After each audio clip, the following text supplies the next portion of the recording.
और वहाँ चारों तरफ पेड़ लगाए जा रहे हैं और वहाँ जिम और झूले भी लगाए जा रहा है। अगले महीने हम उसकी ओपनिंग कर देंगे और संगम विहार के लिए लोकल के लिए बहुत बेहतरीन पार्क है। जब भी हम सर्वे के लिए जाते हैं, जनता गालियां तक देने लगती है मौजूदा विधायक को। कहती है वो सुनते ही नहीं है, केवल वोट मांगने आ जाते हैं, उसकी बात तो कभी शक्ल तक नहीं दिखाई। हम इस गंदगी में जीने को बेबस हो चुके हैं। लेकिन हमारे वहाँ तो काम चल रहा है, लेकिन जब काम चलता है तो परेशानियां भी होती है, रोड टूटेगा, खोदेगा। और हम ये चीज दावे के साथ कह सकते हैं कि जनता मौजूदा विधायक को नकार रही है। नहीं, ये सवाल तो आप उन्हीं का नंबर दे देता हूँ मैं आपको, विधायक जी का, आप उन्हीं से पूछो, उनके सवाल में बोलना चाहूंगा। मैं तो संगम विहार में रहता हूँ, पला बड़ा हूँ, मुझे तो यहाँ की दिक्कत परेशानी पता है। लगातार कोशिश हो रही है बेहतर काम करने की। पंकज गुप्ता को एमएलए की टिकट दी जाए, आपको क्या लगता है, क्या ये बात सच है या फिर अभी सिर्फ ये हवा ही चल रही है? ये तो पार्टी का फैसला है, क्योंकि हम लोग लोकल है यहाँ पे, हमें तो एक एक चीजों का पता है। कौन सा ऐसा काम है जो आप जनता के लिए पहले करना ज्यादा सही समझेंगे? यहाँ अस्पताल नहीं है और शूटिंग रेंज में आप लगातार, वहां भी नोटिस भी लगे थे और कुछ घर भी टूटे थे गरीब लोगों की। उसके नीचे बड़े बड़े जो डीडी है, वहां पे जो भू माफिया है, उसको तोड़वा के और उसमें तुरंत से तुरंत अस्पताल और एक स्कूल बनाने का काम करेंगे। ये हमारा। हम क्या ये मान लें कि विधायक को, मौजूदा विधायक सांसद को वहां से कुछ जा रहा है मंथली? नहीं, इस बारे में तो मैं कुछ नहीं बोलना चाहूंगा, लेकिन ये मेरे वार्ड का मामला नहीं है। मेरे वार्ड में होता तो ना तो मैं कोई कब्जा होने देता, और गरीबों का तो मकान टूटने का तो कोई मतलब ही नहीं है। इतने भी फार्म हाउस इन्होंने बड़े बड़े बारात घर बना दिए और इसमें अवैध वसूली कर रहे हैं। इस पे एक्शन होके यहाँ अस्पताल बनना चाहिए, क्योंकि हमारे लिए अस्पताल ज्यादा जरूरी है। ये माफियाओं के बारात घर चलना जरूरी नहीं है। आप लोग लिखित में शिकायत दो, इन माफियाओं की वीडियो रिकॉर्ड करें। अगर कोई टैंकर वाला जबरदस्ती गुंडागर्दी करके पैसे मांगता है, आप उसका वीडियो बनाएं और उसका वीडियो आपके चैनल के माध्यम से या डायरेक्ट मुझे भेज सकते हैं, उस पर कार्रवाई करें। मोदी जी भी आके लड़ लेंगे ना, जब भी केजरीवाल को हरा नहीं पाएंगे। आप लिख लो पेन कॉपी में, दिल्ली में ओनली केजरीवाल 70 में से 70 जीतेंगे और जमानतें जब्त हो रही है। जमानत जब्त पार्टी बनाएंगे भाजपा को हम। सटीक खबरों का सीधा असर, आप देख रहे हैं एनसीआर समाचार। नमस्कार, मैं नमिता चौहान और आप देख रहे हैं एनसीआर समाचार। इस वक्त एनसीआर समाचार के स्टूडियो में हमारे साथ मौजूद है संगम विहार के मौजूदा पार्षद पंकज गुप्ता। और सबसे बड़ी बात मैं आपको बता दूं कि पहली बार संगम विहार में ऐसा हुआ है कि कोई बड़ा नेता पार्षद की कुर्सी पर बैठा हुआ है। तो मैं आपको ये बता दूं कि पार्षद होने के साथ साथ ही ये दिल्ली के यूथ विंग प्रेसिडेंट भी हैं और इस सम्मान से इन्हें इसलिए नवाजा गया है क्योंकि इन्होंने उसके लिए कड़ी मेहनत की थी। पंकज गुप्ता ने उस वक्त शुरुआत की थी राजनीति की जब अन्ना हजारे आंदोलन पर बैठे हुए थे। उनके साथ ही ये निकलकर सामने आए, केजरीवाल के साथ रहे और लगातार लोगों की आवाज उठाने का काम करते रहे। तो सबसे पहले मैं इनका स्वागत करना चाहूंगी हमारे चैनल एनसीआर समाचार पर। बहुत बहुत धन्यवाद आपका। देखिए, अभी विधायक के चुनाव है और दिल्ली वासियों को अच्छे से पता है कि इस बार केजरीवाल भी जेल में है। तो जो मेहनत करनी है उनके नेताओं को ही करनी है, उनके कार्यकर्ताओं को ही करनी है। इस बार केजरीवाल का चेहरा नहीं है प्रचार के लिए, लेकिन अगर वो केजरीवाल जेल से बाहर नहीं आते हैं तो कार्यकर्ताओं की, नेताओं की अपनी मेहनत है जो उन्हें इस बार चुनाव में जीत दिला सकती है। तो फिलहाल हम बात कर लेते हैं संगम विहार की। संगम विहार की अगर हम बात करें तो पुराने जो पार्षद रह चुके हैं, जो सांसद रह चुके हैं, जो एमएलए रह चुके हैं, उनके कामों से शायद जनता खुश नहीं थी। इस वजह से बदलाव किया गया, आम आदमी पार्टी को लाया गया। लेकिन आम आदमी पार्टी की अगर बात करें तो जो मौजूदा विधायक है उससे भी जनता कहीं ना कहीं खुश नजर नहीं आती है। जनता लगातार शिकायत कर रही है। जब भी हम सर्वे के लिए जाते हैं, जनता गालियां तक देने लगती है मौजूदा विधायक को। कहती है वो सुनते ही नहीं है, केवल वोट मांगने आ जाते हैं, उसकी बात तो कभी शक्ल तक नहीं दिखाई। हम इस गंदगी में जीने को बेबस हो चुके हैं, लेकिन विधायक हमारी एक नहीं सुन रहे, पार्षद नहीं सुन रहे हैं जो उनके क्षेत्र के हैं। तो कहाँ कमी रह गई? क्या जनता ने गलत विधायक चुन लिया क्या? नहीं, काम तो पूरी दिल्ली में भी हो रहा है, संगम विहार में भी हो रहा है। अब कुछ लोग विरोधी भी हो सकते हैं, जब आप जाते हो तो शायद मिल जाते हो। मैं संगम विहार की बात करता हूँ, अपने वार्ड की बात करता हूँ। पूरे संगम विहार में डी ब्लॉक, ई ब्लॉक और एफ ब्लॉक में सीवर का काम पूरा हो चुका है लगभग, और पानी की लाइन भी पड़ चुकी है। और F1 पे रोड नालियों का काम हमने चालू कर दिया है। मुझे दूसरे ब्लॉक का भी इतना ज्यादा पता नहीं है, दूसरे वार्ड के ब्लॉक का, लेकिन हमारे वहाँ तो काम चल रहा है। लेकिन जब काम चलता है तो परेशानियां भी होती है, रोड टूटेगा, खोदेगा। तो मेरे हिसाब से तो हमारी सरकार बेहतरीन काम कर रही है, मुझे तो कुछ दिक्कत लगती नहीं है। ये पीने के पानी और पानी का जो जल भराव हो रहा है बरसात के पानी का, इसकी समस्या आज तक दूर नहीं हुई है। हाल फिलहाल में भी हमने जितनी भी कवरेज की है, जनता हम खड़ी नहीं करते, ना जनता को हम सिखाते हैं। हम सीधे जाते हैं और सवाल करते हैं। जनता अपनी मर्जी से, अपनी संतुष्टि के हिसाब से, अपने जो उनके मन में होता है वही कहती है हमसे। और हम ये चीज दावे के साथ कह सकते हैं कि जनता मौजूदा विधायक को नकार रही है। नहीं, ये सवाल तो आप उन्हीं का नंबर दे देता हूँ मैं आपको, विधायक जी का, आप उन्हीं से पूछो उनके सवाल, तो मैं अब तो अपने सवाल का जवाब दे सकता हूँ ना। तो मैं तो बोलूँ आप मेरे से नंबर ले लो, आप उनकी जो जो उनकी जनता उनके लिए बोल रही है भैया, वो जनता के लिए बोलना चाहते हैं, आप उनसे जवाब ले लीजिए, मेरा बोलना इसमें ठीक नहीं है। अच्छा, चलिए देखिए कि पहले जो हमारे सांसद थे दक्षिणी दिल्ली के रमेश बिधूरी जी, जब उन्होंने इस क्षेत्र से चुनाव लड़ा तो जनता ने उन्हें बहुत प्यार दिया, उन्हें एमएलए बनाया, सांसद बनाया। लगातार उन्होंने कई सालों तक इस क्षेत्र में शासन किया। लेकिन जब बात गोद लेने की आई किसी क्षेत्र को, तो उन्होंने इस क्षेत्र से बाहर जाकर के घिटोरनी को गोद ले लिया और जनता ने उन्हें नकार दिया। और इस वक्त जो चीजें चल रही है, लगातार जो जनता कह रही है, तो जो दिनेश मोहनिया जी इस वक्त हमारे संगम विहार के विधायक हैं, उनके भी काम से जनता खुश नजर नहीं आ रही है। तो विधायक के कौन-कौन से ऐसे काम हैं जो लगता है कि और होने चाहिए थे? आप तो खुद संगम विहार में रहते हैं, काफी सालों से रहते आए हैं, आपका ऑफिस भी वहीं पर है, आप खुद मोहल्ले में निकलते होंगे, आपको पता होगा कि कहाँ आपके विधायक चूक रहे हैं। नहीं नहीं, काम तो अच्छा हुआ, मैं तो पहले ही बता चुका हूँ, विधायक जी के काम तो वही बताएंगे, मैं तो अपने काम बता सकता हूँ कि लगातार काम तो अच्छा है। थोड़ा डिस्प्यूट चल रहा है, एलजी साहब, आपको पता है हम कोई बड़े काम करना चाहते हैं, एलजी साहब उसको रोक देते हैं। हमारे नेता अच्छा काम करना चाहते हैं, उनको जेल भेज देते हैं। तो परेशानियां तो चल रही हैं, लेकिन कुल मिला के बोलना चाहूंगा, मैं तो संगम विहार में रहता हूँ, पला बड़ा हूँ, मुझे तो यहाँ की दिक्कत परेशानी पता है। लगातार कोशिश हो रही है बेहतर काम करने की, और सीवर का काम बहुत बड़ा था, वो मेरे वार्ड में हो गया है, F1 में रोड नालियों का काम हो गया, और लगातार काम हो रहा है, उसको अब करेंगे, आगे बढ़ाएंगे। ठीक है, जमीनों के रेट की बात कर लेते हैं। संगम विहार तो एक ही है, लेकिन जो आपका क्षेत्र आता है वहां पर जमीनों के रेट ज्यादा हैं, जो दूसरे क्षेत्र हैं वहां पर कम है। ऐसा क्यों हो रहा है? जब वहाँ सीवर और पानी की लाइन पड़ जाएगी तो उधर भी रेट बढ़ जाएंगे। हमारे वहाँ जैसे सीवर का काम हो गया है, पानी की लाइन पड़ गई, मेरे वहाँ पानी की समस्या है नहीं। डी ब्लॉक, ई ब्लॉक, 2 ब्लॉकों में, F2 में हमारे वहाँ पानी की ज्यादा समस्या है नहीं, तो वहाँ लोगों को पानी मिल रहा है, सोनिया विहार का पानी आ रहा है, इसलिए वहाँ रेट अच्छे हैं। जब वहाँ सीवर की लाइन और पानी की लाइन पड़ जाएगी दूसरे वार्डों में, वहाँ भी रेट अच्छे हो जाएंगे, तो वहाँ के अब लगना पड़ेगा इसके बाद वहाँ पे भी हमें। संगम विहार में आज तक अपना खुद का संगम विहार का ना तो एक पार्क है, ना एक बारात घर है, ना अस्पताल है। क्या लग रहा है? अभी हमने डीडीए जो गैस गोदाम है, उसके वहाँ एक बहुत बड़ा पार्क पड़ा था जो बदहाल हालत में था। वहाँ नशेड़ी के जेडी जुआ खेलते थे, उसको मैंने अभी अपने फंड से 4 दीवार कराई है।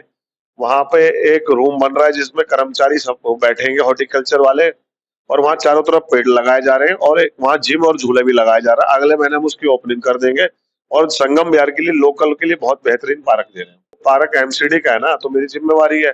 एमसीडी की, मैंने वो डीडीए में था, उसको हमने अपने एमसीडी में कोशिश करके लिया, दौड़ धूप करके, अब उसमें फंड लगा के करा रहे हैं। उसमें हम एक बच्चों का पार्क उसमें बना रहे हैं, इसमें बच्चों का जिम, झूले वूले सब लगवा के एक मॉडल बना रहे हैं कि संगम विहार वाले को, बच्चों को और बड़ों बूढ़ों को बाहर न जाना पड़े। देखिए, एक पुरानी प्रथा चली आ रही है, हम कैसा कह सकते हैं, क्योंकि पहले भी ऐसा हो चुका है कि जो यूथ विंग के प्रेसिडेंट होते हैं उनको एमएलए की टिकट दी जाती है, ऐसा हमें सुनने में आ रहा है। तो बातें ये भी सामने आ रही है कि हो सकता है इस बार संगम विहार के पार्षद यूथ विंग के प्रेसिडेंट पंकज गुप्ता को एमएलए की टिकट दी जाए। आपको क्या लगता है, क्या ये बात सच है या फिर अभी सिर्फ ये हवा ही चल रही है? ये तो पार्टी का फैसला है, पार्टी जो तय करेगी बढ़िया, जिसको टिकट देगी, या मैं बोल रहा हूँ कोई अननोन नया चेहरा आता उसको टिकट देगी तो हम उसके साथ हैं। पार्टी जिसको भी टिकट देगी उसके साथ है, और पार्टी हमें टिकट देगी तो हम भी हमारे साथ हैं लोग, क्योंकि हम लोग लोकल है यहाँ पे, हमें तो एक एक चीजों का पता है। ये तो पार्टी का काम है टिकट देना, हमारा काम है तो सिर्फ मेहनत करना। तो हम लगातार मेहनत कर रहे हैं, पूरी विधानसभा की, पूरी दिल्ली में मेहनत करते हैं हम। तो कौन सा ऐसा काम है जो आप जनता के लिए पहले करना ज्यादा सही समझेंगे? यहाँ अस्पताल नहीं है, और शूटिंग रेंज में आप लगातार, वहां भी नोटिस भी लगे थे, और कुछ घर भी टूटे थे गरीब लोगों की। उसके नीचे बड़े बड़े जो डीडी है, वहां पे जो भू माफिया है, मतलब सबसे मेन काम है ये अस्पताल बनाना। अगर वहां अच्छी जमीन है डीडीए की, वहां पे भूमाफियाओं ने आज से नहीं बहुत पहले से लगातार कब्जा बढ़ा दिया है, बड़े बड़े बारात घर बना दिए हैं। और तो हमारा यही रहेगी पार्टी, अगर हमें आज नहीं कभी भी इस पद में आते हैं विधायक वाले में, तो सबसे पहले हम उस पर एक्शन करेंगे। जितने भी सरकारी जमीन लोगों ने जो बड़े बड़े फार्म हाउस और बड़ी बड़ी फैक्ट्रियां लगा ली हैं, वो उनकी प्राइवेट चीज थोड़ी है, वो जो डीडीए लैंड है उसको तोड़वा के और उसमें तुरंत से तुरंत अस्पताल और एक स्कूल बनाने का काम करेंगे। ये हमारा ऑन रिकॉर्ड वादा है कि ये करना है। अगर टिकट पार्टी नहीं भी देती या हमें नहीं देती तो उसके भी लिए हम प्रयास करेंगे, हमें टिकट का कोई मतलब नहीं है, लेकिन वहां अस्पताल बनाने का काम होना चाहिए और उसके लिए हम दौड़ धूप करेंगे। आपके इस जवाब से मिलता जुलता मेरा सवाल है, और सवाल मेरा ये है कि अभी हाल फिलहाल में संगम विहार में बुलडोजर चलाया गया, कई गरीबों के घर तोड़ दिए गए, और जिन लोगों ने वो जमीनें बेची थी गरीबों को, उनका कुछ अता पता नहीं है। और आसपास में कई बारात घर बने हुए हैं, कई फार्म हाउस बने हुए हैं, और उनको टच तक नहीं किया गया, उन पर बुलडोजर का कोई खरोच भी नहीं आई उन पर। हम क्या ये मान लें कि विधायक को, मौजूदा विधायक सांसद को वहां से कुछ जा रहा है मंथली? नहीं, इस बारे में तो मैं कुछ नहीं बोलना चाहूंगा, लेकिन ये मेरे वार्ड का मामला नहीं है। मेरे वार्ड में होता तो ना तो मैं कोई कब्जा होने देता, और गरीबों का तो मकान टूटने का तो कोई मतलब ही नहीं है। वो गरीब लोग हमारे ही लोग हैं, हमारे साथ ही पढ़े हैं, हमारे साथ ही खेलते हैं। वो जो हुआ बहुत बुरा हुआ। वो सरकारी जगह थी, उन लोगों को ज्ञान नहीं था, उन लोगों ने बेचारों ने ले ली जमीन और बाद में फॉरेस्ट वालों ने उस पर कार्रवाई कर दी। कार्रवाई करनी चाहिए। तो मैं फॉरेस्ट वालों पर बोलना चाहता हूँ कि फार्म में अभी लिखित में इसकी शिकायत भी देने वाला हूँ कि जितने भी फार्म हाउस इन्होंने बड़े बड़े बारात घर बना दिए और इसमें अवैध वसूली कर रहे हैं, इस पे एक्शन होके यहाँ अस्पताल बनना चाहिए, क्योंकि हमारे लिए अस्पताल ज्यादा जरूरी है। ये माफियाओं के बारात घर चलना जरूरी नहीं है। देखिए, संगम विहार में पहले पानी की समस्या थी, 2-3 महीने में पानी आता था पीने का, लेकिन जब अब आ भी रहा है, बोरवेल हुए भी हैं, तो पानी माफिया काफी सारे हो गए, और ये पानी माफिया आज भी जनता तक सही समय से पानी नहीं पहुंचने दे रहे हैं। इन पर क्या कार्रवाई होनी चाहिए? अगर आप विधायक बन जाते तो इन पर क्या कार्रवाई करेंगे? तो हम पार्षद बन के हम जब भी कार्रवाई कर रहे हैं। हमारे वहाँ फिल्टर चला रखा है, एक ने कब्जा करके, मैंने उसके कम से कम इतनी कंप्लेन करी, उसके चालान भी कराए हमारे वहाँ। मैं तो अब सब लोगों से बोलना चाहता हूँ, आपके पास जो भी पानी माफिया है या बोर वाला करता है, उसके दबने की जरूरत नहीं है, क्योंकि सरकार, दिल्ली सरकार उसका पैसा देती है, वो फ्री में है। जब तक जनता जागरूक नहीं होगी तो हम क्या करेंगे। हमारे वार्ड में आप चले जाओ, डी ब्लॉक, ई ब्लॉक, कोई पानी की समस्या ही नहीं है, कोई माफिया ही नहीं है। दूसरे वार्ड का मुझे इतनी जानकारी नहीं है। मैं उन नेताओं से बोलना चाहूंगा कि सबको मिलकर लड़ना पड़ेगा।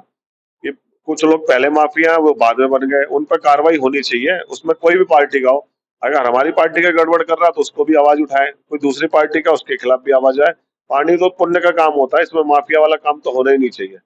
विधायक जी करेंगे एक्शन, उसमें क्या दिक्कत है, पानी चोरी थोड़ी होने देंगे हम। लेकिन बहुत चीजें पहुंच नहीं पाती होंगी, तो मैं लोगों को बोलूंगा कि भैया कोई भी पानी माफियाओं में सरकार का कोई इन्वॉल्वमेंट नहीं है। हमारी सरकार इनको कोई बढ़ावा नहीं देती। आप लोग लिखित में शिकायत दो, इन माफियाओं की वीडियो रिकॉर्ड करें। अगर कोई टैंकर वाला जबरदस्ती गुंडागर्दी करके पैसे मांगता है, आप उसका वीडियो बनाएं और उसका वीडियो आपके चैनल के माध्यम से या डायरेक्ट मुझे भेज सकते हैं, उस पर कार्रवाई करेंगे। इस वक्त जो है विधायक के चुनाव के लिए 3 बड़े नाम सबसे ज्यादा जो है वो हाईलाइट हो रहे हैं, और सबसे पहला नाम है चौधरी शीशपाल का, जो हमारे संगम विहार के पूर्व विधायक रह चुके हैं। दूसरा नाम मौजूदा विधायक दिनेश मोहनिया का है, जिनका जनता लगातार बहिष्कार करती हुई नजर आ रही है। जनता लगातार उनके बारे में अनाप शनाप, उल्टा सीधा बोलती हुई नजर आ रही है, उनको नकारती हुई नजर आ रही है। और तीसरा नाम है पंकज गुप्ता का, जो इस वक्त दिल्ली यूथ विंग के प्रेसिडेंट है, और अपने क्षेत्र के साथ साथ दूसरे क्षेत्र की जनता के लिए भी लगातार काम कर रहे हैं। और सबसे बड़ी बात कि तीनों ही, जो 2 विधायक हैं वो भी और जो पार्षद हैं वो भी, तीनों के ही आम आदमी पार्टी के नेताओं से, बड़े नेताओं से काफी अच्छे कांटेक्ट हैं। तो ऐसा हो सकता है कि आने वाले समय में संगम विहार के विधायक पंकज गुप्ता जी बना दिए जाएं, और ऐसा सूत्रों से हमें खबरें मिल रही है लगातार। और हो सकता है कि पंकज जी अभी इस पर मुहर ना लगाना चाहे, क्योंकि हमें अभी इन्हें भी शायद इन चीज की गारंटी ना हो, स्पष्टता ना हो कि हाँ मुझे टिकट मिलेगी या नहीं मिलेगी। लेकिन जो खबरें सामने आ रही है उसके मुताबिक मैं बात कर रही हूँ। तो मैं ये एक और सवाल आपसे पूछना चाहूंगी। अरविंद केजरीवाल जी इस वक्त जेल में हैं और काफी समय हो गया है, अब तो मनीष सिसोदिया भी बाहर आ गए, तो केजरीवाल जी कब आएंगे? संजय जी आ गए, मनीष जी आ गए, केजरीवाल जी जल्द आ जाएंगे। और सारे कार्यकर्ता बड़े जोश में हैं क्योंकि कोई सबूत नहीं है, कोई गवाह नहीं है, सारा फर्जी केस है। संजय जी आ गए, मनीष जी आ गए, केजरीवाल जी जल्द आएंगे और दिल्ली में हमारी एक तरफा सरकार बन रही है, क्योंकि कोई भी दिल्ली में ऐसा नेता ही नहीं है जो केजरीवाल के सामने खड़ा हो सके। भाजपा पे कोई चेहरा ही नहीं है। केजरीवाल जी के सामने लगा दो आप सर्वे में, जनता से राय पूछ लो, किसी में दम ही नहीं है केजरीवाल जी के सामने। जो हमारी पार्टी में केजरीवाल जी ने काम करा दिल्ली के लिए, वो कोई काम हुआ नहीं। 7 सांसद एक काम नहीं करते, हर बार अपना चेहरा बदल देते हैं। तो केजरीवाल जी बहुत जल्द आने वाले हैं। दिल्ली में ऐसा नेता ही नहीं है जो केजरीवाल के सामने खड़ा हो सके। ये तो बीजेपी की नीयत है, वो तो टिकट काटते रहते हैं, बदलते रहते हैं। कभी उनके हाईकमान की बात वो जाने, मुझे तो उनके बारे में जानकारी है नहीं। हाँ, ये है कि रमेश बिदूड़ी यहाँ के पहले यहाँ विधायक भी रहे, सांसद भी, बड़े नेता हैं। और लेकिन भाजपा में ये रहता है कि वो रमेश बिदूड़ी, मुझे लगता है मैं जैसे 93 से जब से वो पार्टी में है, वो अपने कार्यकर्ताओं को भाजपा वाले भी ध्यान नहीं देते। रमेश बिदूड़ी जी लगातार भाजपा में काम करते, उनकी टिकट काट दी, और जो पार्टी बदलते रहते थे सांसद, उनको सांसद टिकट दे दी। तो भाजपा वाले तो अपने कार्यकर्ताओं की कदर कर रहे हैं। एक जो मतलब पार्टी के लिए लगातार, उसकी टिकट काट दी उन्होंने। 70 में से 70 आ रहे हैं, और आपको मैं बता रहा हूँ जमानत जब्त हो रही है भाजपा की। पिछली बार इन्होंने गलती नहीं करी थी, इस बार बहुत बड़ी गलती कर दी। हमारे नेताओं को झूठे केस में फंसा के, संसद का चुनाव अलग होता है और केजरीवाल, दिल्ली में जो चुनाव होता है वो दूसरा होता है। दिल्ली में एक ही चेहरा है, सिर्फ केजरीवाल। मोदी जी भी आके लड़ लेंगे ना, जब भी केजरीवाल को हरा नहीं पाएंगे। आप लिख लो पेन कॉपी में, दिल्ली में ओनली केजरीवाल। 70 में से 70 जीतेंगे, और जमानतें जब्त हो रही है, जमानत जब्त पार्टी बनाएंगे भाजपा को हम। तो अभी आपने सुना पंकज गुप्ता को, जो लगातार अपने क्षेत्र के लिए बेहतरीन तरीके से कार्य कर रहे हैं, और उम्मीद यही है कि अगर पार्टी इन्हें मौका देती है कि विधायक बनते हैं, तो संगम बिहार की जो स्थिति है उसमें काफी हद तक सुधार आ जाएगा। क्योंकि जब पार्षद होते हुए ये इतना काम कर सकते हैं, और इतने ज्यादा बड़े कॉन्टेक्ट्स होने के बावजूद भी अगर इनमें जरा भी अहम नाम की चीज नहीं है, तो आप खुद समझ सकते हैं कि अगर ये विधायक बने तो आपके लिए, आपके क्षेत्र के लिए किस हद तक काम करेंगे और आपके क्षेत्र में कितना सुधार लाएंगे। खैर, हम भी यही उम्मीद करते हैं, चाहे एमएलए पंकज गुप्ता बने या कोई और नेता बने या मौजूदा विधायक ही एमएलए रहें, आने वाले समय में संगम बिहार की स्थिति में सुधार हो, ये ज्यादा जरूरी है। तब तक बने रहे हमारे चैनल एनसीआर समाचार पर, आपको लगातार अपडेट करते रहेंगे। मैं नमिता चौहान।